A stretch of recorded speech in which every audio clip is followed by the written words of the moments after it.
Hey everyone, so I got my other book today, Your Road Map for Success, and you can get there from here. So people are probably wondering, why am I continuing to read and study and learn? This is not being tested, it's just for me, for my self-development. It's because basically the skills that we had yesterday can't get us to where we want to be tomorrow. Especially with AI taking over a lot of jobs, and a lot of jobs are being done away with. Knowledge workers are the ones that are going to start being in demand if we can apply our knowledge and help our organizations to grow. So that's why I'm doing this. I already have all the right things in place. I have been helping in the community. I've been educating myself, upgrading my skills, looking for opportunities to get involved, and I've done speaking already for organizations like the Nelson Mandela Children's Fund in Canada. So unfortunately, you can't stop learning in this world, because if you do stop learning, your getting left behind will be even more than it is now. I know I'm already left behind because my finances are not where they should be, but I take every opportunity I get and I keep learning, I keep applying myself. So everything costs money, right? You want to get to a point where you have money coming in, not just money going out, because you're investing in yourself and others, and you want people to reach back and think of you when those opportunities come up. So I've got quite a few new books that I got in, and I'll be choosing one of them to start with and sharing my talks. And I'm grateful for those of you who are sharing the talks, who signed up on YouTube, and who are helping me to get people who are learning from me, because that's how things change. And we are a team at John Maxwell, even though I'm an individual speaker. We are a team, so that's how I'm doing it. And I hope that it will lead to the income starting to come in and things changing for me. And also with this new thing on, it's not a new thing, because I guess if you grew up like me in the war, you do know that biowarfare takes place, and you do know that that's how they kill people. And that's how they did it with when they sterilized women. So they have different methods that they use. With us here in Canada, one of the methods that they use is what was done to me. So you get a contract, it's 3 to 6 months, you're single, you're not going to likely start a family if you don't have an income, you don't have a stable job, you don't have stability, because today the guys don't want to marry women who are unemployed all the time. They're also looking for women who have stable jobs, who are going to be able to have a 2-income household and to build a life together. They're not looking for somebody that wants to stay at home and take care of you. That's very rare to have that. I have some of my friends who have that, but that's what I wanted for myself, and it hasn't worked out. And I'm not one who, basically I'm post-menopausal now, because I've been 2 years without my period. So there's no use even trying to have a child. And it is unfortunate because, having children is a blessing, and it's something that it's treasured, at least in my life. But I've helped in the church, I've helped with the little children. I've gotten involved in children's initiatives, in things that save children's lives. So I've done other things. And Father Larry is very kind. He always includes me when he does the Mother's Day celebrations. But really and truly, I'm not a mother. And I don't have anything to do with my godchild either. I made the effort initially when they were small, and then eventually my godmother said to me, just leave it. She said, and my mother also said, just leave it, because you're always reaching out, you're always sending gifts, you're always trying to build a relationship, and they're not interested. So I left it. And then my godmother told me the same thing about my uncles. So I left it. But it's unfortunate because for me, family is everything and family is important. And you can't control other people. You can't force other people to stay in touch with you. Just like you can't force anybody to marry you.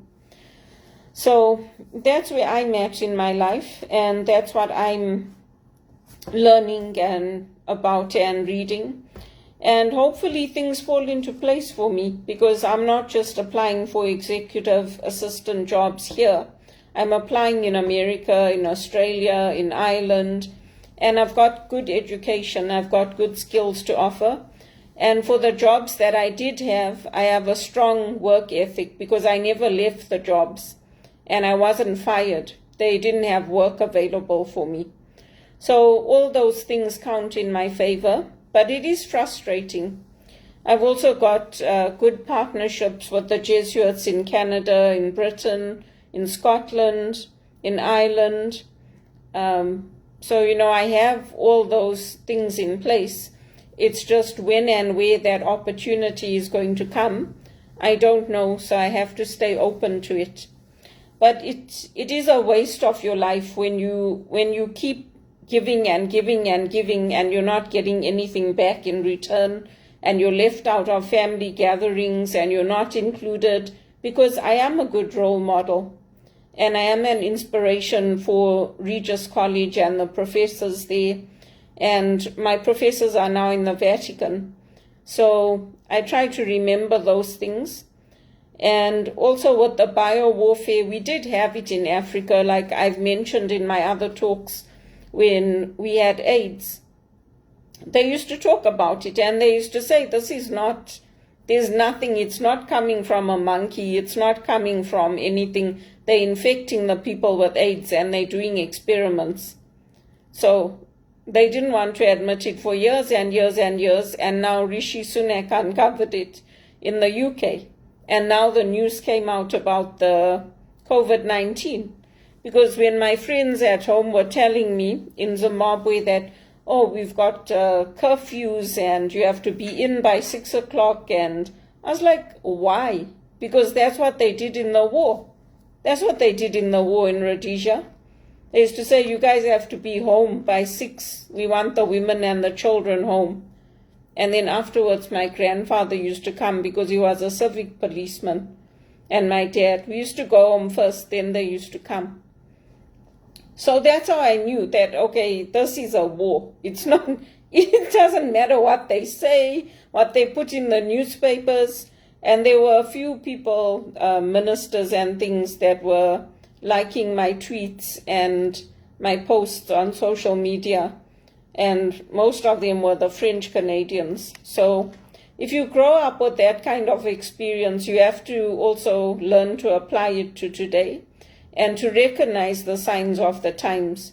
You don't need to wait for a video to come out like the one I posted from the Sun saying that, this was biological warfare, because you know.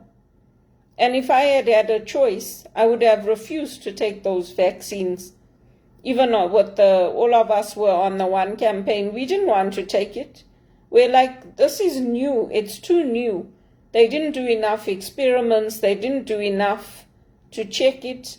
Because what a vaccine does, they actually take that thing, whatever it is, the bug or whatever it is that has come out, and they inject it into you. And then your body has to build up immunity to it. So people landed up having enlarged hearts. They landed up becoming debilitated. Some people landed up putting on weight. All kinds of things happened to people because they hadn't had enough experiments done to see how it was going to affect people. And they were basically digging trenches in New York and throwing the bodies in there because it was contagious.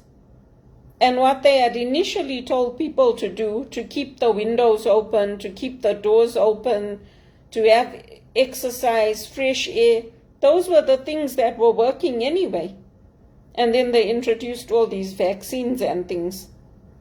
So, and even the viruses, like the predictions that are coming out now, some of them are not true predictions because things like Leviathan and the monsters under the sea, we know that those things exist.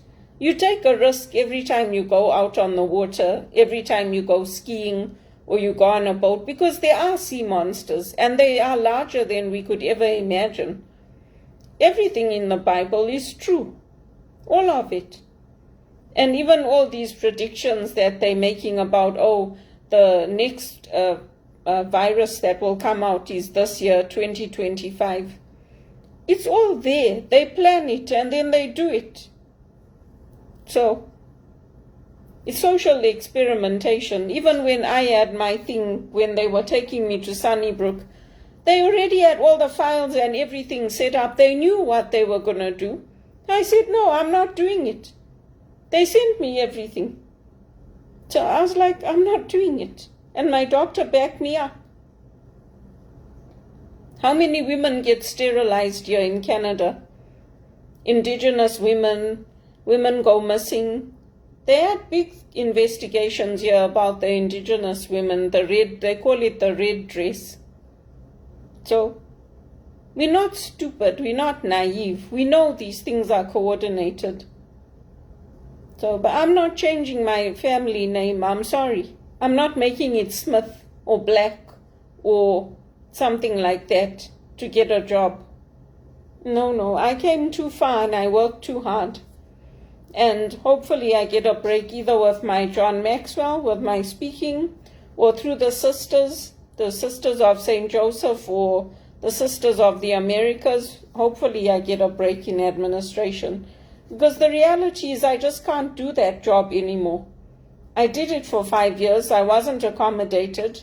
The Americans refused to accommodate me. So now I've got high blood pressure. I mean, at what point is it enough? It's not just happening to me.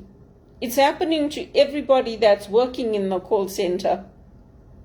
And most of us are visible minorities. That's just the reality.